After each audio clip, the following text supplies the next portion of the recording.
Assalamualaikum warahmatullahi wabarakatuh. Bismillahirrohmanirrohim. Salam dan salawat tercurahkan selalu kepada Nabi Muhammad Sallallahu Alaihi Wasallam dan para rasul beserta keluarga dan sahabat-sahabatnya. Selamat pagi, ibu-ibu terhormat, bapak terhormat. Assalamualaikum sekali lagi. Terima kasih sudah meluangkan dan meringankan waktunya untuk kita selama 1,5 jam ke depan bersama-sama dengan Dr. Sani Budiantini, sarjana psikologi, untuk membahas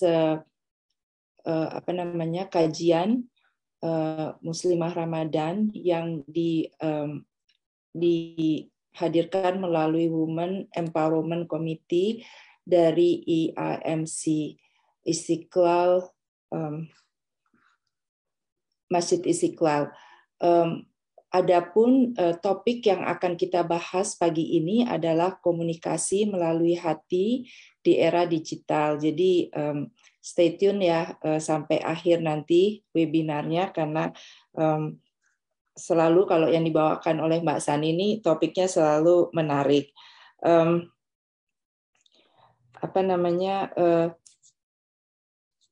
Tadi sudah saya jelaskan bahwa program ini adalah program khusus selama bulan Ramadan dari Masjid Istiqlal Houston yang diselenggarakan oleh Women Empowerment Committee dari Indonesian American Muslim Committee.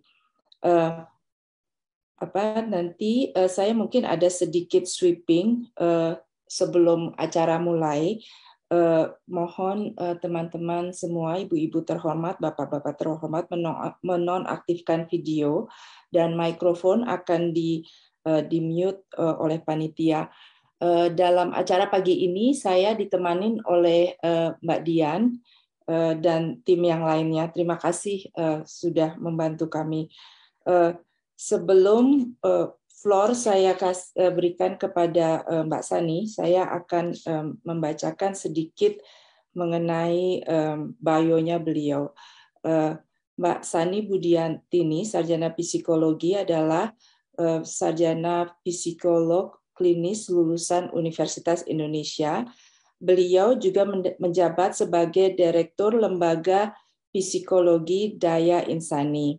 Mbak Sani ini sudah berpengalaman lebih dari 20 tahun dan sering diminta sebagai narasumber di TV ataupun media lainnya sebagai kapasitas beliau sebagai psikolog. Mbak Sani juga banyak memiliki pengalaman dalam menangani berbagai kasus gangguan mental di anak-anak maupun juga di orang dewasa, dan juga memberikan konsultasi untuk menyelesaikan masalah seputar hubungan interpersonal maupun masalah kepribadian. Mbak Sani, tanpa menunggu lebih lama, monggo silahkan, waktu saya persilahkan untuk Mbak Sani. Iya, terima kasih Mbak Endang yang sudah membuka forum kita. Dan saya senang sekali berada di sini. Saya ucapkan pertama-tama Assalamualaikum warahmatullahi wabarakatuh. Waalaikumsalam. Ya, salam sejahtera buat kita semua. Dan saya senang sekali tim Istiqlal Houston ini sudah kalau nggak salah 2 kali ya. Waktu itu beberapa tahun yang lalu apa ya? Sekarang saya muncul lagi di sini, juga saya ucapkan terima kasih atas kepercayaan yang diberikan kepada saya, dan juga mungkin Mbak Dian yang sudah bolak-balik WA saya juga terima kasih, dan tim tentunya yang sudah menyelenggarakan acara ini. Semoga acara ini juga bermanfaat buat kita semua. Saya izin share screen, boleh dibantu? Iya. Kali ini saya akan berbicara topik mengenai berbicara dengan hati. Jadi berbicara melibatkan hati atau berkomunikasi dengan hati. Apapun itu yang melibatkan hati atau rasa ya. Oh ya, saya lupa, di Amerika sekarang sedang menjalankan ibadah puasa. Saya ucapkan selamat menjalankan ibadah puasa, dan bagi di Indonesia tentunya selamat berbuka puasa gitu ya. Iya. tadi Jose sudah disampaikan oleh Bu dengan Mbak Endang. Saya memang berkecimpung banyak di bidang psikologi karena saya adalah seorang psikolog dan sampai saat ini pun saya masih praktek di Kemang, Jakarta Selatan, di mana saat ini kasus itu di era pandemik bukannya makin menurun tapi makin banyak, dan kasus-kasus yang ada pun semakin beragam dan menjurus ke arah serius ya. Jadi saya senang sekali dengan adanya webinar seperti ini, mudah-mudahan memberikan manfaat secara psikologis dan saya harapkan juga bisa ditularkan oleh teman-teman di selingkungan atau keluarga ya, sehingga tidak hanya kita yang memahami materi ini, tapi juga kita bisa share pengalaman yang bermanfaat ini juga buat banyak orang. Teman-teman sekalian yang hadir di sini, para audiens, juga saya di sini ada mental health service, yaitu di sadari_diri. Jadi kalau Ibu Bapak yang hadir di sini ingin follow IG-nya, karena konten ini juga syarat dengan ilmu-ilmu psikologi yang bisa dipraktikkan sehari-hari, monggo silahkan. Dan konten ini juga sangat updated ya, updated juga dengan masalah-masalah yang ada sekarang, yaitu mental health ya. Oke, semoga bermanfaat. Mari kita mulai sesi kita dengan next slide. My family. Jadi saya alhamdulillah sudah punya 3 anak, dan yang pertama sudah menikah, alhamdulillah. Yang pertama itu adalah Hersa, seorang psikolog juga. Justru dia adalah co-founder dari sadari_diri untuk mental health service, dan alhamdulillah sekarang ini juga Hersa sudah menjadi narasumber di berbagai bidang psikologi di media TV, dan sudah memiliki suami tentunya, tapi belum masih proses dalam proses untuk menjadi seorang ibu, masih dalam proses ya. Bagus namanya, saat ini juga dia di IT ya, dari UI juga. Dan yang kedua adalah Aryuda yang sebelah kiri itu sekarang insya Allah akan menjalani sidang dari Universitas Brawijaya di Malang dengan jurusan Fakultas Hukum. Dan yang bontot itu paling gendut sekarang ada di Surabaya, sedang menjalankan studi di semester 2 di ITS di Surabaya dengan jurusan IT atau Teknik Informatika. Dan yang tentunya Pak Hermawan nih ada yang paling senior di sini dan hadir juga di sini, mungkin sapa dulu. Ini adalah suamiku yang saat ini berprofesi sebagai engineer. Nah, insya Allah Bapak Ibu sekalian yang juga punya family tentunya sangat berbahagia dan mensyukuri, karena menurut saya family itu adalah suatu kekuatan yang diberikan Tuhan untuk kita, menjaga kita, memelihara kita, dan justru memberikan suatu kebahagiaan tersendiri buat kita. Insya Allah Bapak Ibu sekalian hadir, saling menjaga kerukunan, komunikasi dengan family dan keluarga yang tersayang kita. Oke, next. Iya, ice breaking dulu Bapak Ibu. Di sini saya sedikit memberikan semacam tips untuk ice breaking kita kali ini supaya tambah semangat, yaitu dengan Bapak Ibu sekalian membuat positive name atau nama positifmu ya. Nah, rumusnya gampang saja. Ambil kata positif dari huruf depan nama Anda. Jadi kalau saya di sini Sani, saya ambil Sani ya. Sani di sini adalah mungkin cerah gitu ya. Jadi harapan saya bisa memberikan kecerahan atau sinar gitu ya di dalam webinar ini. Semoga lebih semangat Bapak Ibu yang hadir di sini, karena harapan saya dengan Sani melalui senyuman gitu saya memberikan kecerahan atau keceriaan di webinar kali ini. Silakan Bapak Ibu dibuat dulu positive name, kalau sudah ada boleh di-share di sini. Misalnya saja tadi Mbak Endang ya, depannya kan E. Nah, boleh diambil positive name dari huruf E yang tentunya cocok dengan karakter kita. Ya, boleh silakan. Dan sedikit mungkin apa sih manfaat atau arti dari positive name kita, nanti boleh juga di-share. Mungkin 1 atau 2 orang boleh men-share di screen sekarang saat ini, silahkan. Mbak Sani, aku jadi mikir nih. Iya dong, justru harus mikir Mbak, tapi kan dengan ada rumusnya gitu. Banyak Mbak Endah, antusias, empati, banyak sekali kalau depannya. Tuh, terima kasih tuh dikasih ini ya. Boleh kalau udah ada, supaya raise hand di sini, mohon dibantu mungkin Mbak Endang atau tim ini untuk bisa dimunculkan kalau yang sudah tahu positif name-nya dan ingin men-share buat kita semua, silahkan. Mbak Dian bisa mulai dari Mbak Dian dulu kali ya. Boleh mungkin 1-2 orang boleh sebagai Bingung volunteer. saya Silakan. apa sih yang mulai pakai D? Banyak, Mbak. Delighted. Boleh. Yang penting artinya atau manfaatnya apa, Mbak? Buat Mbak gitu. Manfaatnya apa ya? Ya saya selalu ini aja delighted dan entusias terhadap apa yang terjadi di sekitar saya. Ya semacam excited juga ya. Iya, delighted. Jadi delighted delighted Dian artinya ingin memberikan selalu excitement gitu ya dalam setiap kegiatan kali gitu ya Mbak Dian ya. Dan semoga juga bisa sayanya aja yang delighted gitu. Delighted maksudnya saya aja yang kalau misalnya ada apa saya yang ya antusias gitu, curious, antusias, ya begitulah. Iya, dan semoga antusias itu Mbak bisa dirasakan oleh orang sekitar dan bisa menimbulkan semangat baru gitu Mbak. Terima kasih Mbak Dian, luar biasa. Yang lain boleh, mungkin satu lagi? Mbak Sani satu lagi ya, aku langsung boleh ya. Ya, monggo. Ini ada Tasya nih, Tasya boleh dong share. Tasya boleh di-unmute nggak? Oh, Tasya maybe trust. Oh, trust. That's good. Trust di Tasya. Ya, so apa artinya tuh Mbak Tasya? Bisa dipercaya. Jadi punya teman-teman yang punya Mbak Tasya, insya Allah kalau ngomong apa-apa ke Mbak Tasya aman karena bisa dipercaya, gitu ya Mbak. Alhamdulillah. Oke, mungkin ada satu lagi boleh deh?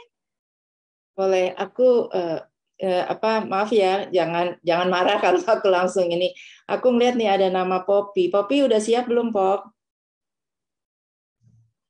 Udah. Positif Poppy. Oh, positif Poppy. Oke, very good. Apa Mbak Poppy? Artinya apa for you? Positif Poppy. Selalu positif untuk menjalani hari-hari. Wow. Senang sekali mendengarnya Mbak. Insya Allah menjadi kekuatan dan niat yang baik ya Mbak. Selalu positif dalam menjalankan segala kegiatan kita. Alhamdulillah. Dan saya yakin audiens di sini juga pasti punya positive name tapi belum sempat aja dikemukakan. Tapi it's okay karena saya harap dengan positive name yang kita miliki justru membuat kita menjadi tambah positif gitu. Karena positive name selalu positif ya. Oke. Thank you so much untuk yang sudah berbagi tadi sharing, berbagi positive name. Kita next slide, silakan Mbak. Oke, jadi judul kita adalah berbicara dengan hati di era digital. Tentunya era digital ini memiliki tantangan dan permasalahannya. Ya tentunya banyak positifnya juga dengan kita memiliki digital yang sudah sangat canggih, tapi juga ada banyak tantangannya. Saya rangkum dari berbagai macam sumber dan tentunya pengalaman saya. Yang pertama adalah dengan adanya sosial media, tempat kita untuk berbagi itu biasanya hari ini di sosial media. Karena sosial media itu adalah tempat kita untuk mengupdate kehidupan. Ada Insta Story, ya kan, melalui Twitter. Kayak tadi juga saya langsung Insta Story, sudah mau mulai nih, gitu ya. Nah, it's okay banget, tapi pada akhirnya terkadang kalau kita tidak menyadari, akhirnya komunikasi secara langsung itu menjadi tidak perlu gitu. Ngebayang nggak Bapak Ibu sekalian di sini ketika anaknya nggak izin pergi, terus mamanya nanya, kamu kemana nak semalam gitu kan? Anaknya bilang kan udah ada tuh di Instastory aku, lihat aja gitu ya. Even nggak mau jawab, cuman disuruh ngelihat di Instastory atau di Twitter. Jadi bayangin di era digital sangat canggih sehingga komunikasi langsung menjadi tidak diperlukan lagi begitu ya. Ini menjadi tantangan sendiri. Kemudian yang selanjutnya adalah media komunikasi melalui gadget ya. Chat, ada emoji gitu ya. Itu semua di gadget ya. Kayak kan kalau kita habis chatan biasanya kita ada hugging gitu kan, itu tinggal ngeklik kok, gampang banget, muncullah tuh pelukan, muncullah itu kiss gitu ya, sangat mudah sekali. Tapi ternyata waktu komunikasi secara langsung menjadi dangkal gitu ya, cenderung dangkal, tidak ada connecting, nggak ada koneksi, kurang terbangun gitu ya, bahkan banyak yang merasa kesepian. Bayangin, grup chat banyak banget, kok feel-nya lonely ya? Kenapa? Karena ternyata banyak sekali yang akhirnya berpegangan kepada grup chat, tapi komunikasi dari hati atau langsung itu tidak dimulai, ya. Jadi menyedihkan sekali. Makanya banyak sekali terjadi loneliness atau kesepian. Terutama anak-anak remaja nih, ibu-ibu yang punya anak remaja gitu, banyak banget yang lonely. Atau mungkin ibu-ibu di era saat ini juga karena banyaknya grup chat, tapi tidak diisi dalamnya, itu jadi akhirnya merasa sendiri, kesepian gitu ya. Next-nya adalah saat ini mungkin belum Mbak, iya saat ini banyak sekali remaja atau kaum saat ini yang genre sekarang itu ingin sekali instan, tidak inginkan proses, jadinya nggak sabaran. Bayangkan ibu-ibu sekalian di sini, saya dapat klien yang cutting gitu ya, itu hanya karena dia lagi pesan Gojeknya lama datangnya, dia bosan, dia cutting. Segitu tidak mampunya seseorang untuk bisa sabar, ya, untuk menunggu Gojek. Berarti ngebayang nggak? Dan mungkin itu bagian satu atau dari sekian orang itu ada di sekitar kita atau bahkan anak kita gitu. Jadi makanya bahayanya di era digital, anak-anak zaman sekarang itu udah nggak sabaran, maunya cepat. Ya, makanya mau cepat kaya, mau cepat lulus, mau cepat nilai baik. Akhirnya prosesnya tidak dijalani, banyak yang nyontek, akhirnya jadi nyolong mungkin, atau sikut menyikut, atau adu domba. Pokoknya yang terpenting apa yang diinginkan dia cepat dapat perolehkan. Dan ada juga di sini anak-anak muda zaman sekarang begitu ya, datang ke saya konsultasi, dia cuma nanya, "Tante, aku bingung nih milih jurusan. Aku jurusannya apa ya?" katanya gitu. Terus aku tanya, "Apa keinginanmu?" "Aku bingung. Yang pasti aku pengen sedikit bekerja tapi duitnya banyak." Nah, gitu ya. Jadi sudah lebih ke arah materialnya, ya. Bukan apa yang diinginkan. Mereka nggak tahu apa yang dia inginkan, tapi yang pengennya adalah banyak uangnya. Makanya kalau sekarang ini di Indonesia lagi zaman sekarang ini ditangkepin ya karena investasi robot, ya, karena ternyata itu penipuan. Dan orang banyak banget yang mau ikut, padahal itu dibodohi karena ingin uang cepat. Nah, inilah di era digital sekarang juga banyak sekali kriminal yang terjadi kalau kita tidak paham situasi saat ini. Ya, next boleh Mbak? Iya, next-nya adalah kita ini banyak sekali look down, kita jarang sekali untuk look up. Makanya anak-anak kita ini tidak tahu ekspresi, susah sekali memahami ekspresi. Ekspresi mamah yang lagi sakit, yang sedih, atau ayah yang sedang kesal, anak zaman sekarang tuh nggak paham. Karena dia hanya melihat emoji, melihat klikan di gadget, dan hanya look down. Jadi kalau mamanya sedih pun atau sakit, dia nggak ngerti kenapa sih mah gitu. Dia nggak paham ini lagi sakit atau mamanya lagi pusing, nggak paham ya. Jadi kurang sensitivitas atau kepekaan di sini. Menyedihkan memang, tapi inilah tantangan kita. Kemudian juga sulit percaya dengan orang ya. Jadi banyak sekali komunikasi yang terjadi karena dangkal, karena tidak heart to heart, akhirnya tidak muncul yang namanya building trust ya, kepercayaan, tidak percaya. Nah, ini menyebabkan ledakan dalam diri yang hebat ya, secara emosional, dan menyebabkan ada banyak sekali gangguan-gangguan mental atau ada mental health issues ya, karena tadi komunikasi tidak tercapai secara hati ke hati dan menyebabkan banyak ketidakpercayaan. Next-nya adalah di era digital, luar biasanya semua orang punya panggung, semua orang bisa berekspresi, semua orang punya webnya untuk mengekspresikan apapun, ya, kebebasan berpendapat, berkomentar, bahkan propaganda. Sehingga apa yang terjadi? banyaknya korban cyberbullying saat ini. Dan nggak sedikit akhirnya menunjukkan gejala-gejala stres dan depresi pada korban cyberbullying, dan banyak juga yang suicide pada akhirnya gitu. Dan ini menyedihkan sekali karena sekarang orang bisa aja main komentar tanpa harus memikirkan apa yang terjadi pada orang tersebut, ya. Baru-baru ini saya ikut di TV One, ya, di programnya YouTube, membahas khusus untuk tentang baby shaming, di mana ada di Indonesia namanya artis Lesti yang baru memiliki anak gitu ya, ditampilkan di Instagramnya, itu komentar netizen luar biasa yang menyebutkan kok anaknya kayak monyet. Gampang banget ngomongnya tanpa punya rasa, tidak berempati. Apa yang terjadi ketika dia adalah ibu dari anak itu? Dan banyak sekali komentar-komentar tajam sekali, dan sampai ini diangkat untuk dibahas gitu, bahwa ternyata ya mungkin sudah hilang empati saat ini dan sudah lebih ke arah agresif, ya, attack orang, menyakiti orang, ya. Dan tentunya kita sebagai orang dewasa yang ada harus selalu memantau apa yang terjadi di sekitar kita. Jangan sampai kita kecolongan. Jangan sampai kita tidak tahu, ya. Makanya ini contoh-contoh yang nyata yang saya ungkapkan di sini, ini menjadi salah satu bentuk harus adanya awareness dari kita bahwa luar biasa di era digital ini kebebasan berpendapat pun bisa menggiring opini, bisa membuat perilaku seseorang berubah, bisa menjadikan propaganda juga bisa, ya. Makanya nggak jarang di sini banyaknya pemahaman radikal yang masuk, pengaruh negatif yang masuk begitu.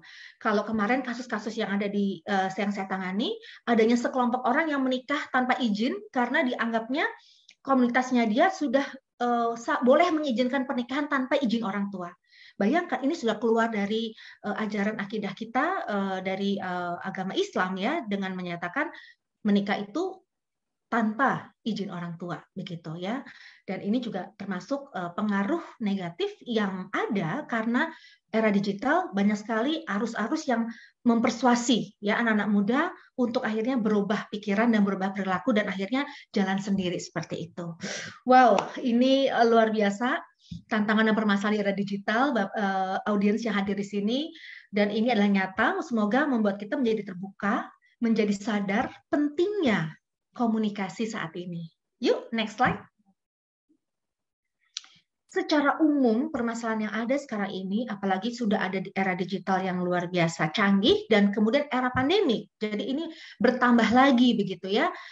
Banyak sekali orang yang depresi, ada anxiety, ya bullying tadi karena semua memiliki panggung dan bebas berkomentar, ada peer pressure, loneliness, mungkin ini semua ada sebelumnya, cuma ini menjadi tambah besar karena dengan era digital ini jadi mensupport semua yang mau kita lakukan tanpa harus pikir panjang begitu. Tentunya masalah akademik, kepercayaan diri, manajemen diri, drug, alcohol abuse, macam-macam. Dan ini ada di sekitar kita. Mungkin ada di keluarga kita, ada di lingkungan kita, ada di teman-teman kita, ada di anak teman kita. Jadi Bapak Ibu sekalian, saya harap dengan ikut webinar saya kali ini juga ilmu yang nanti didapat juga bisa di-share di teman-teman sekitar kita dan keluarga tercinta. Mari kita next lagi.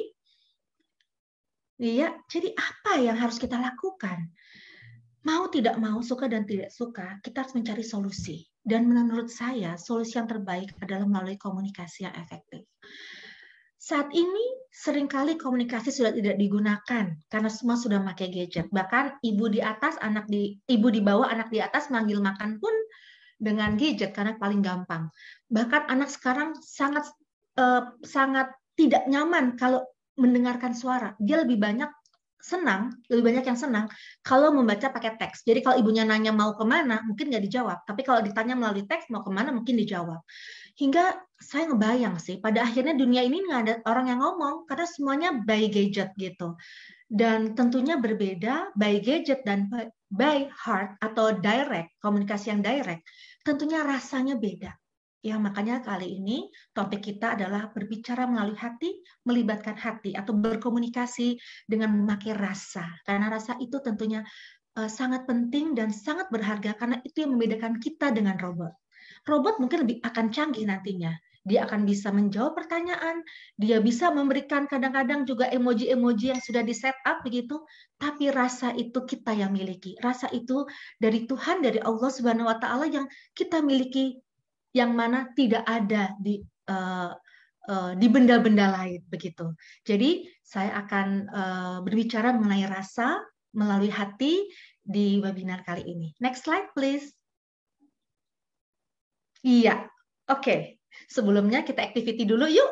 Mungkin ini udah saatnya kita mulai di challenge nih ya, Bapak Ibu sekalian, audiens kita.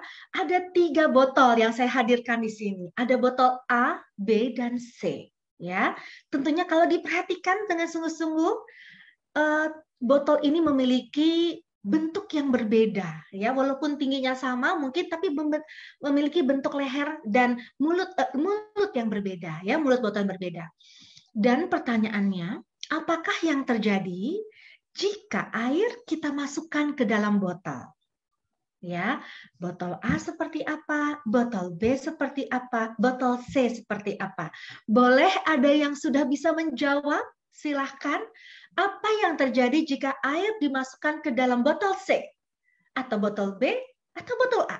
Yuk, raise hands please. Dan nanti ada operator atau moderator yang akan mempersilahkan untuk menjawab. Pertanyaan yang sangat simpel ini, bagaimana kalau air kita masukkan ke dalam botol yang berbeda mulut botolnya? Yuk, siapa yang bisa? Silakan, ini kita open aja, nggak ada yang salah di sini karena webinar adalah laboratorium ilmu. Kita di sini menimba ilmu untuk meningkatkan knowledge kita, ya. Yuk, siapa yang bisa? Mungkin dari tim panitia, boleh? Mungkin boleh tuh Ulfa, boleh jawab nggak Ulfa? Boleh, ditunjuk ya Mbak. Langsung aja kali ya. Silakan Mbak Ulfa, mungkin tadi siapa? Untuk yang C, iya? Airnya tidak akan bisa masuk karena tertutup ya Mbak Sani. Yes, betul. Yang C nggak bisa masuk karena mulut botolnya tersumbat. Iya, betul. Yang B bagaimana dan yang A bagaimana? Yang A sepertinya kurang jelas ini. Apa ada tutupnya juga tapi lebih lebar? Nggak ada. A dan B nggak ada tutupnya Mbak. A, B nggak ada tutupnya. Bedanya mulut yang A itu yang A lebih lebar. Lebih lebar. Ya. Oh, yang B kecil. Ya. Jadi apa yang terjadi kalau air dimasukkan, Mbak? Kalau yang A masuknya lebih mudah. Yang B mungkin lebih pelan.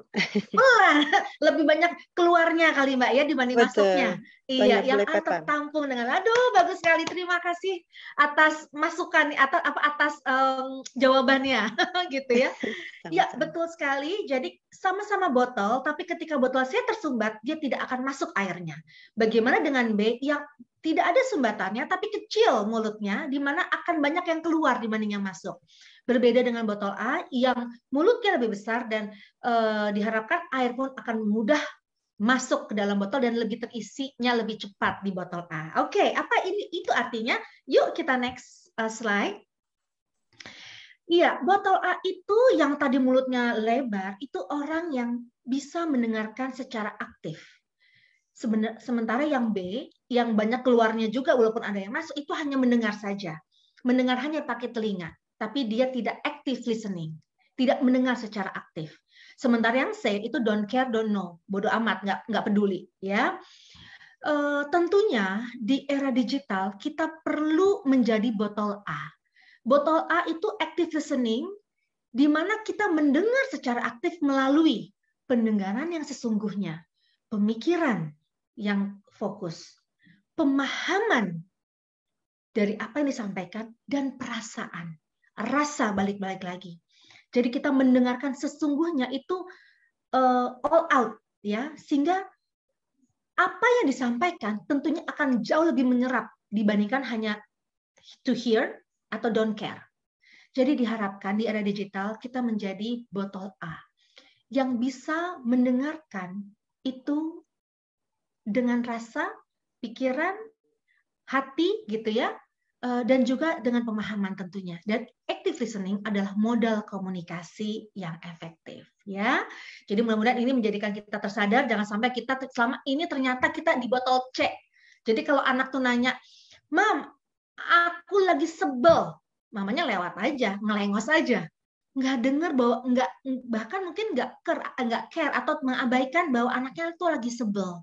Ya, padahal anak sebel itu harus kita akomodir perasaannya. Wah, nak, kamu lagi sebel. Oke, aku paham kamu lagi sebel. Aku bisa merasakan kamu sebel. Misalnya seperti itu untuk memvalidasi. Sehingga rasa sebel itu menjadi turun karena ada orang yang mengakomodir perasaannya. Dan kalau di botol C dan botol B itu tidak mungkin terjadi. Beda dengan botol A, ya. Oke, next slide. Komunikasi itu bisa kita golongkan menjadi komunikasi yang baik, tentunya kalau penyampaiannya deliver dengan baik dan tertangkap dengan baik. Kalau komunikasi yang kurang baik itu biasanya banyak misunderstanding, jadi nggak paham, ya, banyak salah arti. Jadi kalau misalnya juga si papanya ngomong suami datang gitu kan, aduh mah si bos aku nih kok marah-marah terus misalnya. Komunikasi yang baik akan tersampaikan dengan baik. Oh Pak, berarti apa yang Papa rasakan dengan bos yang marah-marah atau bos yang galak gitu ya, sehingga tercapai inti masalahnya. Tapi kalau yang kurang baik mungkin langsung ignore atau Pak, kalau bos galak mah cuekin aja. Padahal bukan itu yang disampaikan. Yang ingin disampaikan adalah rasa ya, mungkin yang dirasakan ketika memiliki bos galak, misalnya begitu ya. Jadi banyak misunderstanding. Apalagi komunikasi yang buruk menyebabkan akhirnya konflik dan tidak jarang menimbulkan permusuhan, ya. Dan saya harapkan kita semua nantinya bisa berlatih menjadi memiliki komunikasi yang baik. Komunikasi yang baik juga perlunya feedback atau semacam dua arah, ya, karena untuk make sure apakah ini benar atau tidak. Tapi kalau komunikasi yang kurang baik kadang-kadang hanya pikiran kita subjektif, ya, belum tentu cocok dengan apa yang diomongin lawan kita begitu ya. Dan tentunya kalau ditanya banyak sekali komunikasi yang kurang baik. Makanya akhirnya banyak sekali yang bermusuhan, saling silent treatment, menjauh karena komunikasi yang tidak baik ya atau yang buruk ya. Ya, next. Apa sih nextnya Mbak? Apa sih yang mempengaruhi komunikasi itu? Konten, isi, waktu. Tepat nggak? Cara, udah benar belum? Isi tentunya harus selaras atau sepadan dengan lawan bicara kita, ya, interest apa enggak. Kalau anak kita atau kita ngomongin masak sama anak cowok yang nggak suka masak, mungkin jadinya nggak menarik. Tapi kalau kita ngomongin bola ke anak kita yang cowok, mungkin jadinya bersemangat. It's konten, isi, waktu. Ketika kita mau open heart sama anak kita atau pasangan atau teman atau kolega kita, tentunya harus pilih waktu yang tepat. Tidak boleh akhirnya menjadi salah tangkap karena waktu yang tidak tepat. Dan cara tentunya harus kita sesuaikan. Bicara dengan anak TK, anak SMP, anak remaja, orang dewasa, orang tua, tentunya berbeda.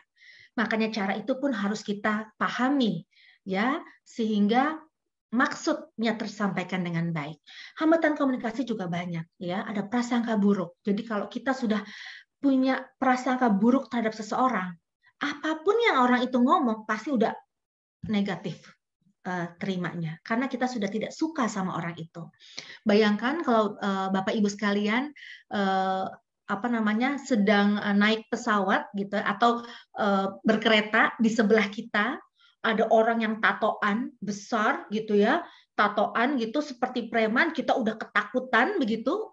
Walaupun kita tidak tahu dia seperti apa hatinya, tapi karena penampilan kita sudah ketakutan. Ngebayang nggak kalau ternyata pasangan kita yang tatoan tadi, mungkin yang seperti preman, menyodorkan kita kue. Bu, mau Bu? Gitu ya. Langsung pasti kita nolak, walaupun kita mungkin mau itu kue misalnya. Kenapa? Karena prasangka itu akan mempengaruhi perilaku kita, akan mempengaruhi emosi kita. Ya, jadi dalam berkomunikasi prasangka itu menghambat komunikasi yang baik. interupsi. Belum aja kita mendengar secara menyeluruh, sudah ada potongan-potongan. Tentunya tidak tersampaikan dengan sempurna. Dan keterpaksaan. Ya tadi mungkin kita mau buru-buru, tapi anak curhat, jadi kita terpaksa dengerin, kita nggak nyaman, tapi kita juga harus mendengarkan. Nah, ini juga menghambat komunikasi. Semoga Bapak Ibu yang hadir di sini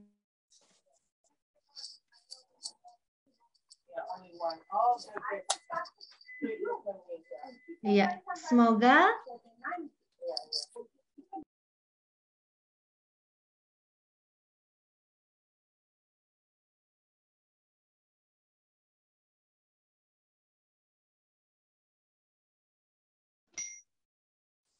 ya, sudah bisa dilanjutkan? Bisa Mbak Sani. Oke. Iya. Ya, semoga kita pahami hambatan komunikasi dan ini bisa kita jadi bahan masukan kita ya. Next-nya please. Nah, ini adalah inti dari sesi kita. Apa sih itu berbicara dengan hati? Melibatkan hati. Hati itu adalah rasa. Mungkin Ibu Bapak sekalian pernah mengalami masa buruk atau masa senang. Yang kita ingat mungkin ketika kita dimarahin sama orang tua kita, mungkin kita lupa apa yang diomongin, tapi kita ingat rasa saat itu. Mungkin sedih, mungkin malu, mungkin sakit, ya. Dan kita juga mungkin tidak detail waktu kita liburan apa yang kita ingat, tapi yang kita ingat adalah rasa bahagia, rasa senang, ya, rasa seru misalnya. Oleh karena itu, hati atau rasa itu adalah sesuatu yang privilege dari Allah, yang itu menetap dalam diri kita dan sulit sekali untuk dilupakan, ya. Dan mari kita membangun komunikasi atau berbicara dengan hati atau dengan rasa. Yang pertama adalah niat. Niat itu merupakan tekad yang muncul dari hati dan melibatkan Allah, melibatkan kesepakatan kita dengan Sang Pencipta, niat. Dan subhanallah, Allah memberikan pahala walaupun niat kita sebesar biji sawi. Sekecil apapun niat positif sudah diberikan pahala. Karena niat itu adalah kesepakatan kita dengan Tuhan. Hanya Tuhan yang tahu niat kita. Walaupun belum terjadi, tapi niat baik itu sudah ada hitungan pahalanya. Jadi mengawalilah segala sesuatu kita, komunikasi kita dengan niat baik. Walaupun mungkin implikasinya masih salah-salah, masih misunderstanding, it's okay. Tapi mari kita niatkan dari saat ini bahwa untuk menjalankan komunikasi dengan niat yang baik, dengan niat yang sungguh-sungguh, ya. Oke, kedua, keyakinan. Keyakinan itu adalah belief atau percaya bahwa yang kita lakukan adalah baik. Walaupun tadi perlu latihan, perlu proses, masih banyak maafnya, masih banyak raport merahnya, but it's okay. Yang penting keyakinan bahwa saya percaya apa yang kita lakukan ini adalah usaha menuju kebaikan. Jadi proses yang kita hargai dan mungkin result itu masih di ujung, but it's okay. Yang penting prosesnya, keyakinan. Kemudian yang ketiga adalah ketenangan. Berbicara dengan tenang tentunya berbeda ketika berbicara dalam kepanikan. Kalau panik itu biasanya kacau, ngomongnya nggak teratur, emosi, ya nggak. Kadang-kadang malah nggak realistis karena tadi nggak teratur, kacau, pemikiran kita ngeheng lah istilahnya, karena berbicara dengan kepanikan. Tapi kalau kita tenang, dan insya Allah kita terhindar dari yang namanya emosional, ya, karena kita akan tenang dan karena dengan kita tidak emosional, itu akan mengakibatkan situasi itu menjadi lebih baik. Tetap tenang dan tidak emosional yang mengakibatkan situasi menjadi keruh. Karena dengan emosional, situasi menjadi keruh. Begitu. Ya, jadi kita tetap tenang. Next. Berkomunikasi dengan hati, dengan rasa, atau berbicara dengan hati juga butuh keikhlasan. Adanya perasaan ikhlas dan tidak terpaksa atas apa yang dilakukan untuk membantu orang. Ya, jadi tadi kalau misalnya Mbak Inang, aku mau cerita nih gitu ya, ya kita harus ikhlas bahwa ini kita punya niat yang baik, kita yakin ini baik dan kita ada keikhlasan untuk membantu orang, misalnya seperti itu. Dan tentunya kita juga butuh afirmasi dalam diri kita. Kita kadang-kadang lupa, kita tidak menghargai apa yang sudah kita lakukan baik. Jadi biasanya kalau malam itu kita self talk sama diri kita ya, bahwa aduh terima kasih Badi, terima kasih tangan, tadi hari ini aku ngasih makan orang miskin atau menyumbang fakir miskin, atau terima kasih badan karena telah membantu aku bisa membimbing anakku yang sedang belajar. Misalnya kita harus afirmasi, yang kita lakukan itu adalah baik. Dengan afirmasi kita terlepas dari drain, dari kekeringan, dari stres, dari kelelahan, ya exhausted. Makanya afirmasi itu penting kita lakukan buat diri kita, karena itu sepertinya kayak mobil kita isi bensin, kayak HP kita charge lagi, ya afirmasi. Dan yang terakhir adalah jujur. Berusaha jujur jadi diri kita apa adanya. Ketika kita tidak enak badan dan kita tidak bisa mendengarkan teman kita yang mau berbicara, kita bisa bilang sorry banget, aku pengen banget mendengarkan, tapi saat ini I'm not feeling well misalnya, atau aku lagi pusing misalnya, atau aku lagi nggak mood misalnya, itu boleh. Dibanding kita paksa mendengarkan teman kita atau menutupi gitu ya apa yang sedang kita rasakan, akhirnya keluaran juga jadinya keterpaksaan dan lelah. Dan orang yang diajak lawan bicara kita pun akhirnya menjadi tidak nyaman begitu, karena kita sedang menahan gejolak yang sebenarnya kita tidak sanggup gitu loh, ya kan. Mendingan jujur apa adanya, termasuk kepada anak kita. Dek, mama pengen banget bimbing kamu sekarang ketika belajar, tapi mama lagi nggak enak badan, mama ke kamar dulu ya sebentar, mungkin besok setelah enakan mama akan dampingi kamu lagi. So it's better dibanding kita tadi bernahan atau berpura-pura terhadap orang sekitar kita. Jadi apa yang kita sampaikan, berbicara dengan hati itu sebenarnya suatu bentuk komunikasi nonverbal yang menurut saya jauh lebih efektif, ya. Senyuman itu pun membuat orang tahu bahwa kita dalam keadaan happy.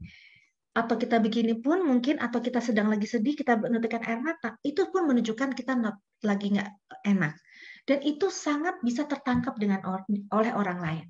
Makanya ada penelitian mengatakan bahasa nonverbal jauh lebih efektif dibanding bahasa verbal. Bukan berarti bahasa verbal itu nggak penting, tapi body gesture, ekspresi itu ngaruh banget, efek banget, signifikan banget untuk mempengaruhi proses komunikasi. Ya, di sini ada tips beberapa untuk berkomunikasi melalui hati. Tadi adalah yang dihindari adalah yang sebelah kiri, yang dianjurkan sebelah kanan. Jadi kita tidak boleh reaktif, tapi bagus proaktif. Jadi kalau kita nggak ngeh, ya kita tanya lagi. Kita cek lagi, benar nggak yang kita tangkap, ya bukan reaktif tiba-tiba langsung ya nggak gitu, atau misalnya ya kamu salah misalnya, tapi itu reaktif, bukannya harusnya kita proaktif. Menyela itu versus active listening. Tentunya kalau kita mendengarkan dengan rasa, pemikiran dan sebagainya, kita nggak mudah menyela karena kita mau dengar sungguh-sungguh dulu. Selesai itu baru kita beri komentar, ya. Mengakui dibanding mengabaikan. Memahami, tidak boleh menghakimi. Tadi kalau sudah kita menjudge orang, apapun yang dikatakan baik pun akan menjadi salah karena kita sudah judge. Anak kita yang kita anggap nakal, baik sekalipun mungkin kita nggak anggap itu baik, tapi kita lihat bahwa itu pasti mau ada maunya. Karena kita tidak bisa melihat dari hati bahwa memang dia mungkin sungguh-sungguh melakukan kebaikan, walaupun dia sedikit bandel begitu ya. Jadi kita pahami dibanding kita menghakimi. Demokratis dibanding dominan, ya, karena dominan itu kadang-kadang menghambat komunikasi. Luwes, fleksibel, ya, kita bisa ngomong ke yang lebih kecil, setara, lebih tua, ya enggak, sehingga demokrasi itu membuat suasana pun menjadi lebih nyaman. Bukan berarti bosi karena kita lebih tua, gitu ya, karena akhirnya nggak nyaman anak-anak di bawah kita untuk berkomunikasi dengan kita. Kemudian dua arah, ada dua arah, bukan instruction, tapi two-way communication, ya. Kalimatnya positif. Contoh, anak kita yang suka bangunnya telat. Kalau dibangunin bukan, nak bangun nak nanti telat, bukan. Tapi nak mari bangun supaya kamu tepat waktu. Iya enggak? Nak makan dihabisin nanti kamu kurus. Lebih baik ngomongnya, nak makan yang baik supaya kamu nutrisinya terpenuhi. Nah, jadi jauh lebih positif dibanding negatif. Ya, bahkan ada penelitian mengatakan anak-anak di saat ini banyak sekali komentar negatif ketimbang positif. Karena apalagi di parenting yang modelnya parenting yang otoriter, itu lebih banyak dia judging dan negatif dibanding positif, ya. Kemudian lebih memberikan kepercayaan, ya, dibanding interogasi, dan ikhlas dibanding terpaksa. Kepercayaan ini memang sulit karena kalau kita ngomongin anak kita, kadang-kadang kita juga nggak bisa percaya 100%. Kadang-kadang ya tetap juga sih harus nanya sih ke misalnya kayak tentunya kadang-kadang kita juga pengen dari kalau sekolah ada raport, kita boleh juga ngecek raportnya. Jadi bukan berarti oke, Mam, aku nggak ada masalah di sekolah sehingga raport itu juga kita tidak usah ngelihat, itu salah. Karena kita kasih kepercayaan, tapi toh juga kita boleh mencari informasi. Jadi itu bukan masalah ketidakpercayaan, tapi masalah gain information. Itu penting buat kita supaya kita sinerginya baik, gitu ya. Karena juga kita tidak mau atas dasar kepercayaan akhirnya kita juga dimanipulasi. Karena kita menutup diri atau seperti kacamata kuda, ya, tidak mau tahu. Nah, itu berbeda. Makanya parenting zaman sekarang pun adalah push and pull, ya. Kadang kita menekat, kadang kita memberikan space, tapi kadang kita juga approach, kadang-kadang kita juga memberikan mereka kepercayaan untuk membuat keputusan. Jadi push and pull itu yang paling baik saat ini. Next. Iya. Nah, dengan berbicara atau berkomunikasi dengan hati dan rasa, manfaat yang diperoleh pertama, kita atau lawan kita atau keluarga kita atau lingkungan kita merasa dihargai dan diterima perasaannya, diakui perasaannya, sehingga akan tercapai hubungan yang berkualitas, komunikasi yang lebih intens, karena ya tadi merasa perasaannya itu divalidasi, diakui, karena yang namanya rasa itu valid di setiap orang. Nggak bisa Mbak Dian sedih, kemudian saya bilang Mbak jangan sedih, nggak bisa. Sedih itu milik kita, selalu valid, ya. Mungkin buat orang berbeda kesedihannya atau di situasi yang sama reaksinya berbeda. It's okay, karena kita punya riwayat, kita punya penjiwaan, kita punya kita sebut dengan penghayatan terhadap satu situasi. It's okay. Tapi yang jelas rasa itu valid kita miliki, ya. Nah, dengan rasa yang diterima, perasaan yang diterima itu akan jauh memunculkan hubungan yang berkualitas. Dan kita menjadi lebih terbuka dengan masalah yang dialami, kita bisa open terhadap solusi yang mungkin diberikan, masukan, dan terciptalah yang namanya building trust. Ya, yang tadi di era digital sudah sulit banget memiliki kepercayaan, tapi dengan adanya komunikasi dari hati, tentunya tercapai building trust, rasa saling mempercayai. Dan yang terakhir, terbangun support system. Kita lebih kuat secara mental, karena the power of me itu kalah dengan the power of us. Ini seringkali kita mungkin dengar the power of us. Jadi kekuatan karena kita bersama dibanding kekuatan cuma seorang diri. Makanya lebih baik sinergi dibanding mandiri penting, tapi sinergi itu jauh lebih baik hasilnya. Nah, dengan demikian, dengan support system yang terbaik, yang terbangun di kita, di keluarga kita, di lingkungan kita, di perkumpulan Istiqlal Houston ini, akan membuat diri kita menjadi kuat secara mental. Insya Allah akan terbebas dari mental issues yang tadi sudah disampaikan di awal. Ya, next, mungkin ini adalah akhir slide. Bagaimana kita terus melakukan suatu perbaikan, ya. Orang bijak mengatakan never stop improvement. Berapapun usia Bapak Ibu sekalian, kita jangan pernah stop untuk melakukan perbaikan, karena perbaikan itu selalu terus-menerus dari waktu ke waktu dan tidak ada stopnya sampai kita mati. Jadi jangan pernah ada bilang kita udah tua ya, kita nggak bisa berubah, nggak bisa. Kita bisa berubah walaupun sekecil apapun, pasti berubah. If there is a will, there is a way, ya. Dan yang di sini saya gambarkan adalah yang pertama adalah miliki knowledge, pahami knowledge, tahu manfaat dari semua materi yang mungkin kita gain, kita peroleh. Karena dengan knowledge kita menjadi jauh lebih paham, kita jauh menjadi orang yang lebih matang begitu karena knowledge. Kemudian sikap, punya sikap positif dan punya keinginan atau semangat untuk melakukannya. Kita termotivasi. Jadi sudah knowledge, kita kasih suntikan semangat atau drive ya untuk melakukan hal yang baik tadi. Dan skills tentunya. Skills itu adalah suatu cara keterampilan yang kita miliki. Dari yang nggak bisa ngomong jadi mau ngomong, dari yang nggak bisa dengar jadi mau mendengar, dari yang sulit berkomunikasi ini akan jadi lebih terampil komunikasinya. Itu adalah skill. Skill itu diasah dan dibangun melalui proses. Skill is not given. Skill adalah proses. Siapa yang melakukan adalah kita, karena kita mau mempraktekkannya. Contoh, dari dulu kita tanda tangan pakai tangan kanan. Kalau kita mau ganti tangan kiri, bisa juga, walaupun butuh proses. Gitu. Seperti itu. Artinya bisa skill itu dilatih kalau kita mau. Ya, tentunya knowledge, attitude, and skills itu selalu berkesinambungan. Ya, nambah knowledge, sikap tambah positif, skill kita juga kita praktekkan sehingga bertambah. Dan ini terus menjadikan diri kita menjadi karakter yang unggul dan mampu berbicara memakai hati dan rasa. Next slide, please. Insya Allah materi ini bisa memberikan kita banyak manfaat dan semoga Allah senantiasa memberikan kemudahan bagi kita semuanya untuk menjadikan diri kita lebih baik lagi dari waktu ke waktu. Terima kasih Bapak Ibu sekalian dan semoga apa yang disampaikan berkenan dan jika ada pertanyaan monggo atau silahkan disampaikan melalui moderator. Wassalamualaikum warahmatullahi wabarakatuh. Waalaikumsalam warahmatullahi wabarakatuh. Masya Allah, terima kasih sekali nih Mbak Sani. Kita udah dipandu sekitar hampir 1 jam ya Mbak Sani dengan semua. Catatan saya udah 3 lembar sendiri nih. Tapi saya akan buka nanti pertanyaan justru dengan ibu-ibu dulu aja. Nah, sebelum kita di sesi yang kedua, yaitu sesi tanya jawab, Mbak Dian udah menyiapkan ada materi mengenai milestone Masjid Istiqlal kita di Houston.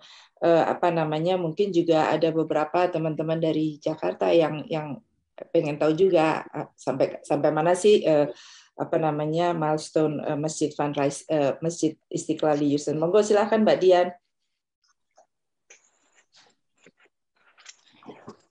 Bapak Ibu yang terhormat, kita di bulan Ramadan tahun ini kita juga mengadakan lagi fundraising untuk pembangunan insya Allah Masjid Istiqlal. Jadi untuk Bapak Ibu yang di Houston mungkin sudah paham dan sudah tahu, tapi untuk teman-teman ada beberapa di Indonesia, ada yang di Jakarta, ada yang di Surabaya, mungkin yang belum tahu bahwa kita di masyarakat Islam di Houston kita sama-sama bergotong royong. Insya Allah dalam waktu dekat ini kita sudah ada bangunan masjid yang baru. Jadi untuk kenyamanan bersama. Bangunan masjid ini sebetulnya dimulai dari tahun 2012 dengan didirikannya Indonesian American Muslim Community. Dan saya bacakan sedikit sejarahnya ya.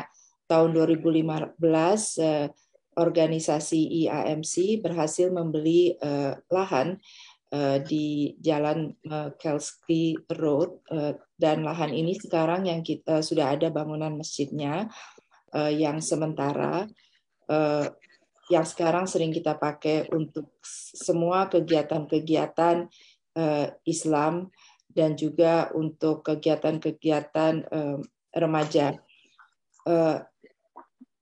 Pada tahun 2018, desain dan permitnya berhasil didapat. Kemudian di tahun lalu, di tahun 2021, alhamdulillah kita sudah menyelesaikan, panitia dari masjid sudah menyelesaikan underground water drainage, saluran air di bawah supaya nggak banjir. Terus juga kita, Mbak Sani dapat parking lot yang sangat bagus nih. Sekarang saya kalau datang ke sana parkirnya udah enak, jadi nggak becek lagi karena semuanya sudah di pavement dengan konkrit. Nah, insya Allah dengan izin Allah kita tahun 2022 kita akan memasuki fase 1 ya untuk foundation project yang akan memakan biaya seperti yang tertera yaitu 491.000 US dollar. Nah, untuk itu kami membuka memohon uluran tangan teman-teman sekalian, semua ibu bapak yang terhormat untuk membantu di fundraising untuk membangun masjid ini. Next, Mbak. Ini ada foto before dan after progress report yang telah dilakukan di masjid itu. Jadi kalau dari foto yang pertama itu waktu itu kita masih, Mbak Sani, kita masih parkir di rumput, sekarang kita sudah parkir di konkrit. Nah, yang foto kedua, masjid ini memang dulu adalah gereja lama yang kita beli. Sekarang sudah bagus karpetnya, apalagi kalau mau itu karpetnya udah dibersihin, wangi, enak, alhamdulillah. Demikian juga ruang-ruangnya. Insya Allah dengan uluran bantuan masjidnya akan jadi segera. Ini foto yang kedua juga sama. Nah, silahkan Mbak, next slide. Nah, bagaimana untuk bisa berdonasi ke Masjid Istiqlal? Caranya ada banyak. Jadi seperti tadi disebutkan, fundraising ini untuk benefiting konstruksi fund. Nah, bagaimana caranya? Bisa silahkan visit ke websitenya Istiqlal, yaitu istiqlalhouston.org. Di situ ada buttonnya donate, jadi bisa langsung. Bisa juga yang mudah adalah mendownload Istiqlal aplikasi ke web app.istiqlalhouston.org/pay. Untuk teman-teman yang ada di Amerika bisa melalui Zelle, yaitu treasure@iamchouston.org.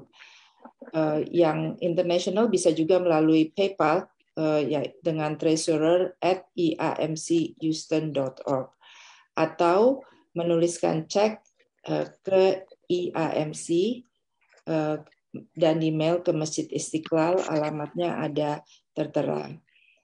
Untuk yang mempledge bisa juga langsung ke Pak Bambang Gumilar. Ibu Bapak sekalian, silahkan visit our new website di istiqlalhouston.org. Di sini juga ada tombol klik donate, jadi untuk berdonasi. Nah, itu yang pesan dari kami untuk fundraising. Sesi berikutnya, mungkin sesi yang ditunggu-tunggu nih Mbak Sani, yaitu sesi tanya-jawab. Selama Mbak Dian tanya jawabnya selama 20 menit ya Mbak Dian ya? Ya, kurang lebih lah, sekitar segitu. Ya, jadi sudah ada beberapa pertanyaan yang masuk, tapi mungkin saya akan mulai live dulu kali ya. Tasya boleh mulai dulu nggak Tasya? Yang Tasya langsung tanya yang live. Ya, sebenarnya udah ditulis di situ, cuma aku bacain deh. Dalam era digital ini sangat sulit berbicara dengan teenagers. Konon katanya karena hormonal. Nah, pertanyaan aku, sampai umur berapa ya kira-kira teenagers itu mulai fleksibel, Dokter Sani? Oke. Oke, Mbak Tasya langsung dijawab boleh? Boleh. Iya. Jadi Mbak, jangan kaget kalau aku bilang hormonalnya anak remaja itu dia berhenti up and down itu sampai umur 21 tahun ya. Ya ampun, lama banget. Jadi jangan stres gitu ya. Karena memang apalagi anak tengah teen ya, apa sebut dengan middle teen itu ya, memang sangat up and down sekali, meluncur kayak roller coaster. Hari ini senang, pagi ini senang, malam siangnya udah langsung marah-marah misalnya gitu ya, atau malam bahkan bisa nangis-nangis walaupun nggak ada sebab. Jadi memang hormonal di anak remaja itu sangat mempengaruhi perilaku dan emosi mereka. Nah, kalau ditanya bagaimana cara melakukan approach-nya, justru di sinilah tantangan orang tua. Karena orang tua akan mengalami dua fase yang paling berat dalam hidupnya ketika anak usia 2 tahun itu lagi eksplorasi, yang semua kabel dimakan, pisau dipegang ya, karena eksplorasi. Dan yang kedua adalah ketika anak kita remaja. Jadi kita itu akan dicoba yang luar biasa ketika anak kita remaja. Jadi jangan apa ya Mbak, apa namanya? Jangan menyerah dulu, jangan resign. Iya. Karena banyak juga yang udah gini, Mbak, aku udah nggak sanggup lagi, aku mau jadi resign, apa mau nggak sanggup jadi orang tua kata dia. Kata apa yang datang ke saya, iya jadi bagaimana resign, anaknya masih apa gitu kan. Nah, artinya memang ini harus kekuatan mental kita. Dekatkan diri sama Tuhan yang pertama, bahwa ini sesuatu yang pasti Tuhan kasih tidak keluar dari apa keluar dari kemampuan kita. Jadi itu dulu yang tadi berbicara dengan hati itu berbicara dengan kita sendiri, dengan niat dan tekad tadi. Believe, percaya bahwa kita tuh bisa kok gitu kan. Nah, kemudian tenang, memang menghadapi anak remaja itu tenang. Jadi kalau dia lagi sehat-sehat sendiri atau apa, ya tenang aja. Nggak perlu harus langsung reaktif tadi dengan tips tadi. Jadi dengerin aja dulu ya. Dan kadang-kadang kalau kita bingung atau kita nggak usah disampaikan saat itu ya. Nanti aja kita dengerin dulu. Kita sekedar hanya bicara I know how you feel. So it's very hard maybe kan. Itu mungkin sesuatu yang kamu juga nggak suka. I know it. Cuma udah itu aja. Mungkin solusi belakangan. Nah dengan demikian ketika anak mendengarkan validasi dari kita, dia akan lebih tenang, lebih terakui. Setelah dia tenang, baru kita ajak bicara lagi secara solutif gitu ya, apa yang akan bisa dilakukan atau apa yang bisa kita bantu, mungkin seperti itu. Tapi terus terang, yang namanya anak remaja, dia sendiri mengalami turbulence dalam dirinya. Dia sendiri nggak tahu who am I. Dia juga nanya kenapa saya begini. Makanya banyak yang bilang gitu ya kali. Betul. Tapi PMS-nya tiap hari Mbak. Iya, tapi tiap hari PMS. Nah itu dia. Tapi paling nggak sekarang udah tahu Dokter Sani, jadi nunggunya sampai 21 tahun deh sabarnya. Iya, kita banyak zikir ya Mbak. Ya. Makanya berbicara pakai hati ini bagus banget karena untuk buat kita juga Mbak, kekuatan kita. Karena kalau kita saut-saut tanaman remaja nggak akan beres, malah tambah sakit, tambah saling attack. Dia sakit, kita sakit gitu. Karena anak remaja sendiri lagi pusing sama dirinya. Mereka sendiri nggak tahu dirinya siapa, kemana, kenapa. Bahkan anak remaja banyak yang nggak mau hidup karena dia nggak suka sama dirinya gitu. Gitu sih Mbak, nanti kalau perlu ada konseling atau apa, boleh nanti lebih spesifik lagi.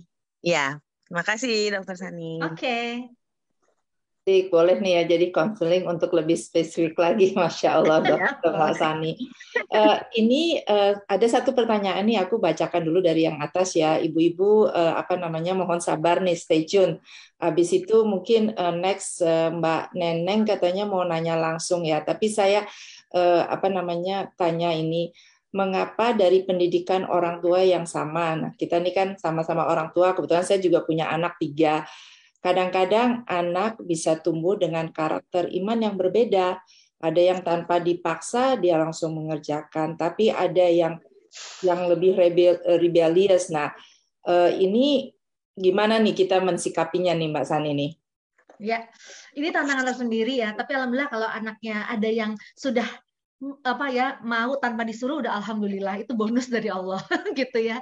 Jadi tentunya 3 anak atau lebih dari 1 anak, beda karakter, beda perilaku gitu kan, beda sikap ya. Ada yang mudah, ada yang sedang, ada yang sulit gitu ya. Mudah-mudahan kita sendiri yang tadi ya tegar atau kuat mental.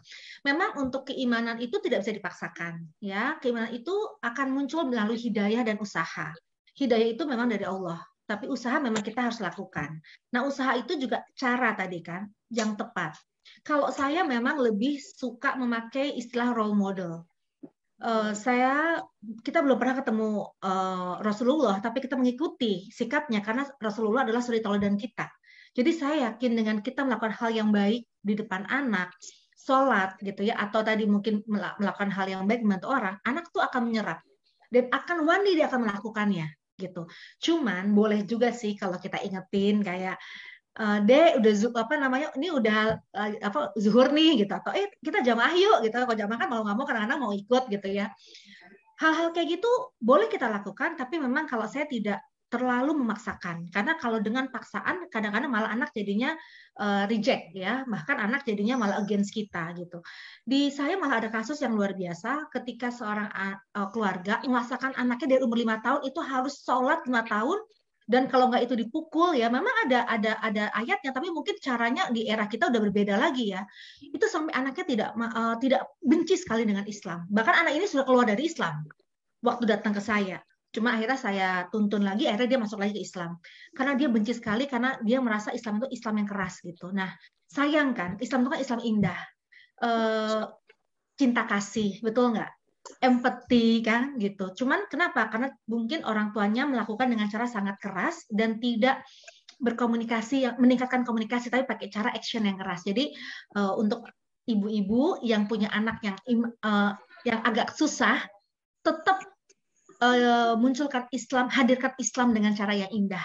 Karena dengan cara indah dia akan mencintai Islam dan dia akan melakukan ajaran yang diberikan Allah. Gitu kali. Baik, terima kasih Mbak Sani. Next tadi saya lihat Mbak Neneng katanya mau nanya langsung ya. Mbak Dian mungkin bisa dibantu Mbak Dian di unmute.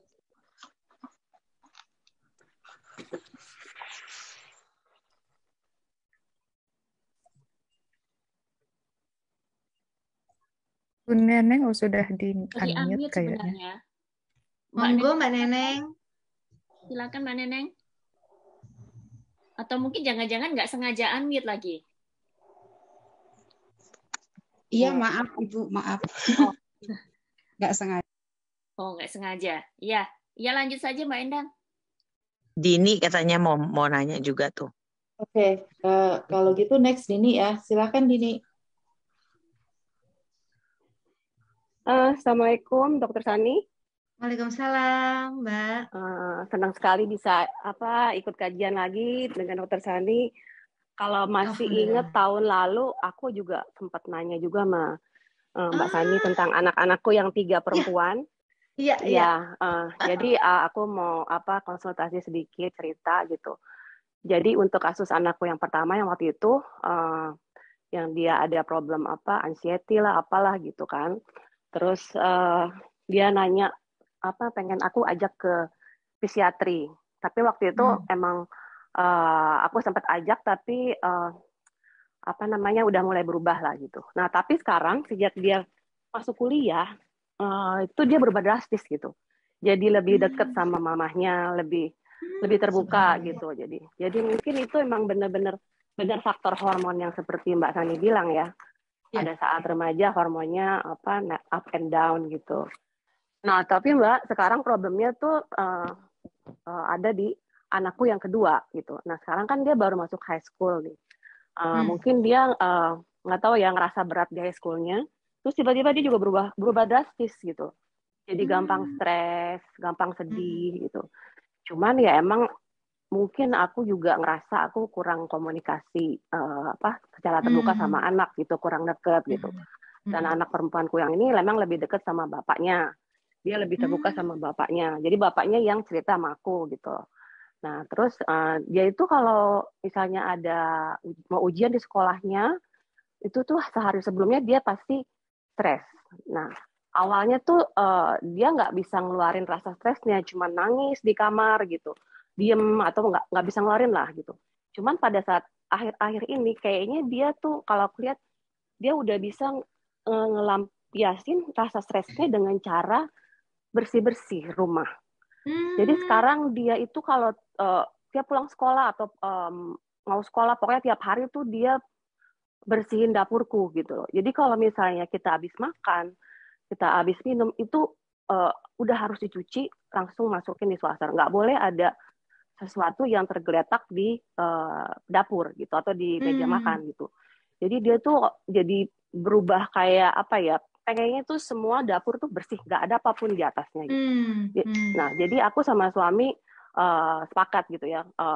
Dari awalnya kita bukan cuek sih, maksudnya belum ngerti gitu loh. Kenapa nih anakku jadi berubah rajin begini gitu? Apa karena itu yang disebut OCD gitu loh, yang orang suka bersih-bersih itu.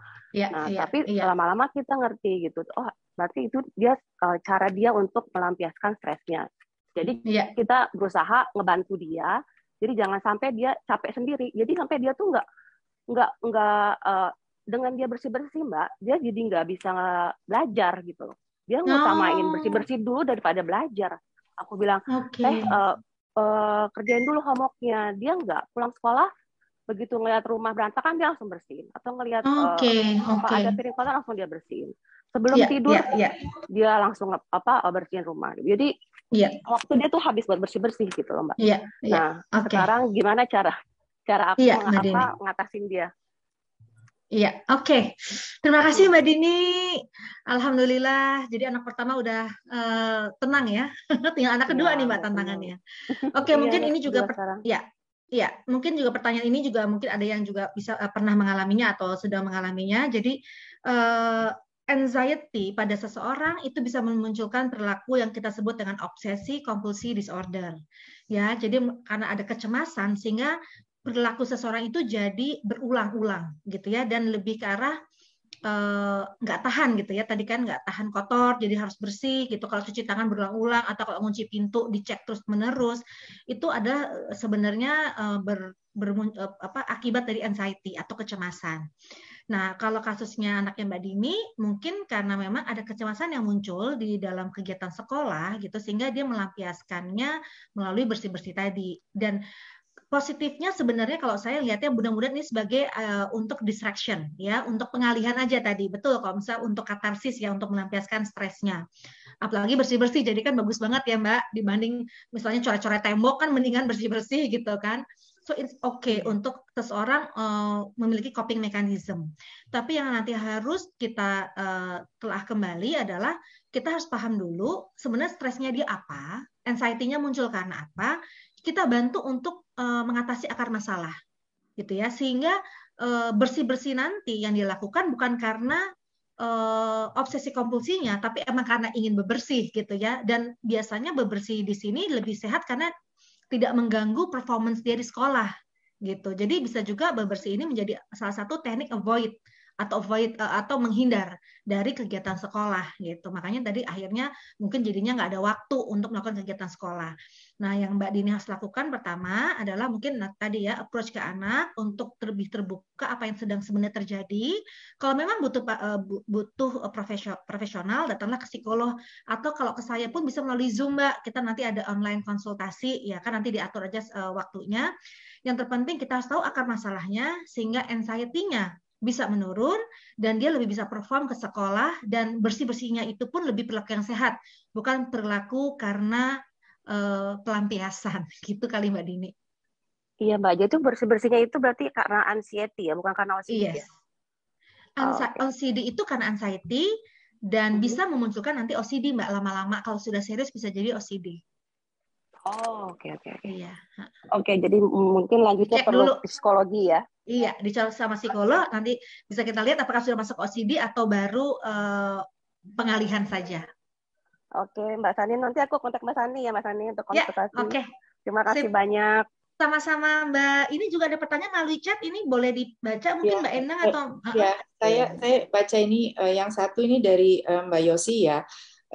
Nah, ini juga menarik nih Mbak. Jadi kita kan tinggal di Amerika khususnya ya, di mana Muslim itu adalah minority. Nah, tantangan juga buat saya nih pribadi. Terima kasih Mbak Yosi udah ngangkat pertanyaannya. Bagaimana berkomunikasi dengan anak-anak soal akhlak? Karena kalau kita lihat di luaran itu lain kan, di Insta, di TV segala macam ya. Jadi sepertinya kita tuh bertentangan gitu. Jadi kadang-kadang mereka mikir, wah si Mami ini hipokrit gitu. Nah itu gimana tuh Mbak Sani, monggo. Iya. Hipokrit itu kan mungkin salah satu untuk kita bisa bertahan hidup kali ya. Bisa bertahan hidup, bisa diterima di lingkungan gitu ya. Tapi yang jelas mungkin beda dengan mungkin munafik. Kalau munafik itu kan dia berpura-pura baik padahal mungkin enggak misalnya gitu ya. Jadi kalau ini lebih bentuk mungkin penyesuaian diri kali ya. Bentuk penyesuaian diri supaya kita bisa bertahan atau diterima di suatu lingkungan. Ya tentunya di Amerika jauh lebih susah dibanding kalau di Indonesia ya kan, yang mayoritasnya Muslim gitu. Nah, mungkin yang lebih concern ada khawatir kita tuh anak kita jadi misunderstanding gitu kan. Nah, ini yang perlunya tadi komunikasi dari hati untuk memberikan pengetahuan kepada anak kita supaya tidak salah mengerti dan dia tahu apa yang ibunya lakukan gitu. Yang mana tujuannya baik. Ya, makanya enaknya ada komunikasi terbuka dan dua arah antar anak sehingga kita juga bisa tahu apa yang dipikirkan anak, sehingga juga tidak salah pikir dan kita juga bisa memberikan penjelasan dengan baik gitu ya. Tapi tentunya saya yakin manusia itu memang dikasih kemampuan untuk beradaptasi, walaupun tadi kita ya paketnya kan sebenarnya adalah penyesuaian diri ya supaya diterima tadi. Tapi ya tadi saya insya Allah bukan munafik ya, tapi lebih ke arah menyesuaikan diri sih menurut saya, sehingga bisa diterima di lingkungan yang memang sangat sulit di Amerika. Seperti itu kali Mbak Endang. Oke, baik. Terima kasih Mbak Sani. Ini ada satu pertanyaan lagi, tapi no name, ini saya bacakan aja ya. Kan kita sebagai orang tua itu kan kita juga manusia ya, jadi kita kadang-kadang melakukan kesalahan terhadap anak. Nah, bagaimana mengkomunikasikan nih agar anak mau menerima penyesalannya kita, Mbak? Itu.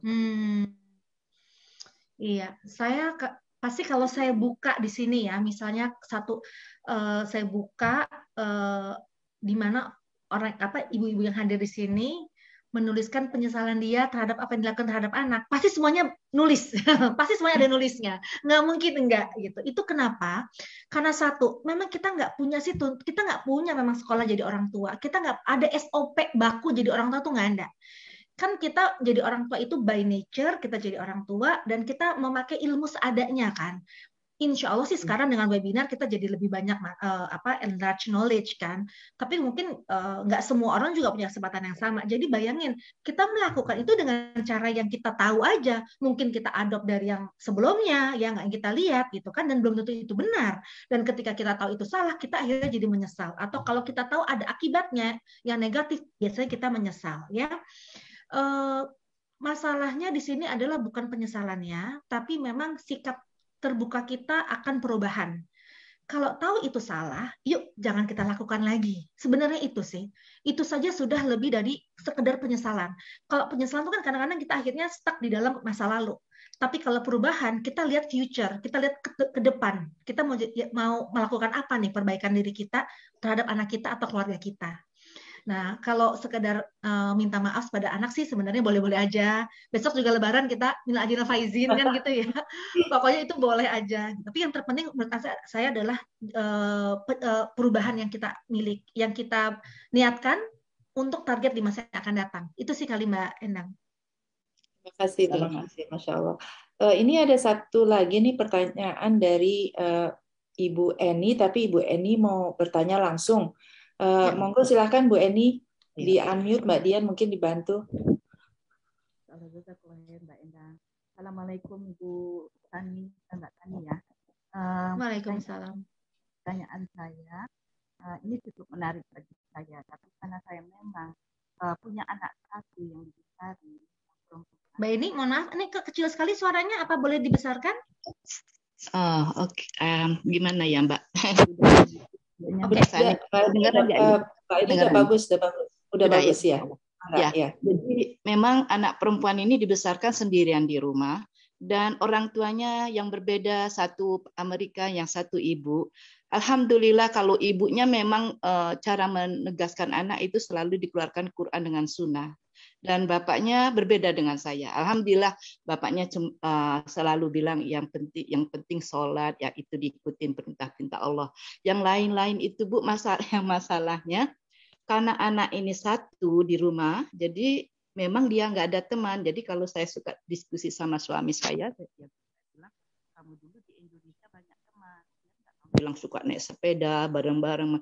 Nah sedangkan dia sendiri dan kita tidak izinkan dia jalan keluar lama-lama juga ya, teman-temannya juga paling dibatasin waktunya. Terus akhirnya dia larinya ke game. Memang dari kecil dia main game gitu kan. Nah, sampai sekarang umur 23 masih main game Ibu. Jadi ya gitulah Kak. Jadi setelah suami biarin aja. Jadi selama dia tidak lupa dengan apa didikan kita untuk sholat dengan apa dan belajar, ya insya Allah nggak apa-apa, sebab kita juga melarang dia pergi keluar terus kan, karena dia perempuan sendirian. Emang saya nggak bisa seperti ibu, nggak bisa. Saya masih kalau komunikasi selalu saya keluarkan Quran Sunnah dan tujuan akhir kita ya nak ya harus ke surga gitu kan, karena dalam doa ini itu aja. Jadi dalam beberapa bulan yang lalu dia bilang sama mamanya sama kita, kayaknya dia butuh psikologis ya untuk karena dia ada kelainan, mungkin ada. Ya, akhirnya saya juga bilang, kalau mama dulu nggak ada saya itu ini konsul, tapi balik-balik ya ke Allah. Akhirnya dia, mama ini kalau dibilangin maunya balik ke Allah, minta berdoa sama ini. Saya juga udah baca Quran, asik. Tapi memang terus akhirnya saya dengar ceramah gitu, memang perlu gitu Mbak ya. So gimana Mbak pengarahan input dari Mbak menurut untuk keadaan saya gitu? Iya, terima kasih Mbak. Ini pertanyaannya bagus sekali dan mudah-mudahan juga bermanfaat buat yang lain yang sama, punya kasus yang sama, dan insya Allah terjawab ya Mbak Eni ya. Jadi begini, manusia itu adalah makhluk sosial. Ya, jadi memang nature-nya kita adalah berhubungan dengan orang lain. Kita butuh orang, orang butuh kita, gitu kan? Dan sekarang ini yang memang sedang angkat ya adalah social skill.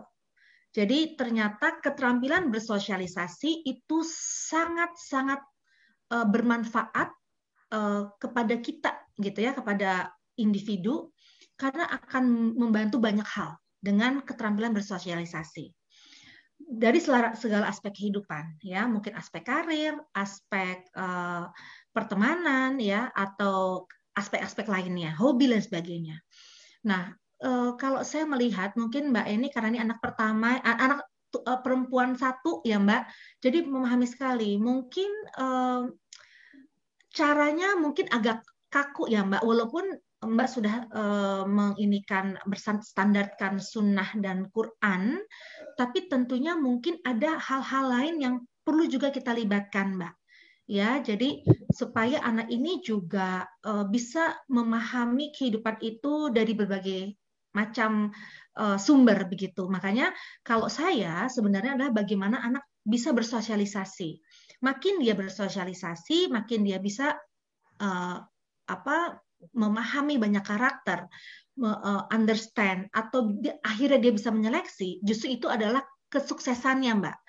Memang bukan banyaknya orang yang menjadi indikator kesuksesan, tapi bagaimana dia bisa memahami karakter orang dan dia bisa menyeleksi mana yang baik, mana yang tidak. Itu adalah kesuksesan, gitu. Karena tadi kalau kita tidak menyaring pun, akhirnya yang jelek pun akan akan masuk kepada kita. Tapi ketika kita memahami keadaan dunia ini dan kita menseleksi, itulah indikator kesuksesan. Nah, dengan anak Mbak yang suka main game, itu bisa saja menjadikan dunia dia jadi sempit. Jadi itu saja yang dia lihat. Dan ini akan banyak menimbulkan sebenarnya stres dan depression.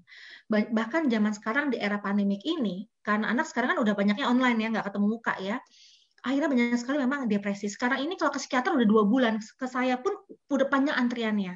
Karena banyak sekali mengalami depresi. Nah, apalagi mungkin Mbak dan suami dalam hal ini lebih secure kalau anak di rumah gitu kan.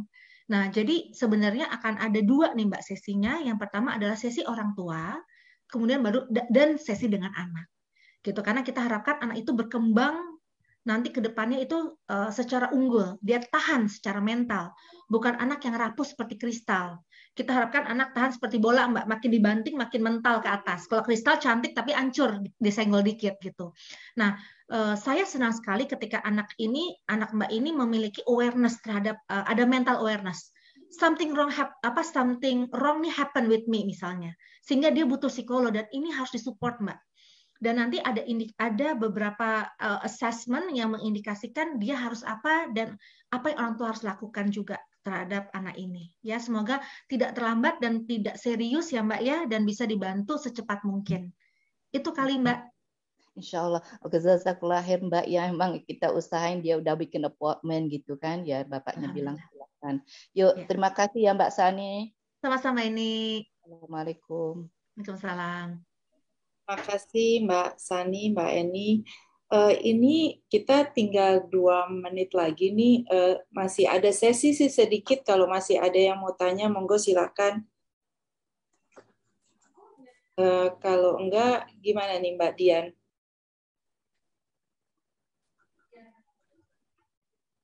Oke, sepertinya udah nggak ada lagi nih yang bertanya. Masya Allah, bagus sekali nih sesinya, sangat-sangat bermanfaat. Dari tadi saya dapat WA banyak nih Mbak Sani, mereka terima kasih sekali atas input-inputnya. Buat ibu-ibu yang terhormat yang mungkin tadi masuknya agak telat, ada rekaman dari acara ini ya Mbak Dian ya, di Facebooknya IAMC, silahkan di follow. Banyak juga ada ceramah-ceramah yang bagus. Saya selalu mendengar kalau saya lagi di pesawat, lagi pulang kerja gitu sambil dengerin di mobil, sangat bermanfaat.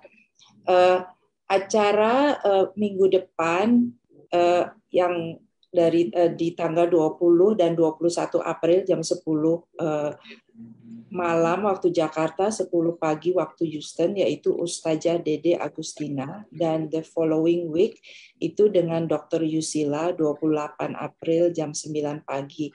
Ibu-ibu sekalian terhormat, stay tune. Mudah-mudahan insya Allah kita akan bertemu lagi next week. Dengan ini berakhir sudah kajian muslimah presentasi yang dibawakan oleh Dr. Sani mengenai berbicara dengan hati di era digital. Acara ini sekali lagi diselenggarakan oleh Women Empowerment Program. Terima kasih banyak atas sharingnya. Maaf nih, ada satu lagi. Selama bulan Ramadan, Masjid Istiqlal mengadakan Istiqlal Care, Give with Love, Get Happiness. Jadi kita mengadakan donasi ya Mbak Dian, satu box donasinya itu adalah $50, isinya sembako, ada cooking oil, sugar, beras, dan lain-lain. Bagaimana cara mendonasinya? Sekali lagi bisa melewati aplikasi istiqlalhouston.org/pay atau Zelle untuk teman-teman yang ada di Amerika. Terakhir donasinya itu adalah April 29, 2022. Nah, insya Allah donasi package ini akan di-deliver setelah Hari Raya Idul Fitri. Kalau ada yang kurang jelas, silahkan juga menghubungi Saudara Vidya, Mbak Vidya, di 832-528-5883. Terima kasih banyak sekali lagi Mbak Sani atas sharing ilmunya. Semoga Allah Subhanahu wa Ta'ala senantiasa mengarunia kesehatan dan kekuatan untuk Mbak Sani dan keluarga, memberkahi ilmunya dan menjadikan ilmunya sebagai amal jariyah yang terus mengalir pahalanya. Ibu-ibu yang terhormat, saya mohon maaf kalau ada kagok-kagok kekurangan, itu salahnya saya. Terima kasih banyak untuk teman-teman tim Women Empowerment-nya IAMC, terutama Mbak Dian yang hari ini membantu saya banyak sekali. Stay tune ibu-ibu untuk next week. Kalau ada yang mau berhubungan langsung dengan Mbak Sani, silahkan melewati Mbak Dian ya. Monggo silakan, mungkin Mbak Sani mau nutup nih kata terakhir sebelum Mbak Dian nutup semuanya kalau ada. Oke, sebelum leave group ya. Oke, terima kasih Mbak Endang dan semuanya hadir di sini, juga Mbak Dian yang sudah seksi repot banget ya. Insya Allah kalau saya selalu mengatakan mari kita berniat. Setelah mengikuti webinar, mari kita berniat untuk menjadi individu yang lebih baik lagi. Apa yang belum kita lakukan, mari kita niatkan untuk dilakukan dan mari kita coba untuk melakukannya. Dan jangan pernah give up ya, karena give up itu membuat kita menjadi manusia yang rugi ya. Tapi kita terus mencoba dan senantiasa berdoa. Insya Allah usaha kita diaminkan Allah. Itu aja kali Mbak Endang. Terima kasih Mbak Dian. Sampai ketemu lagi. Terima kasih dokter. Terima kasih Mbak Tani. Assalamualaikum.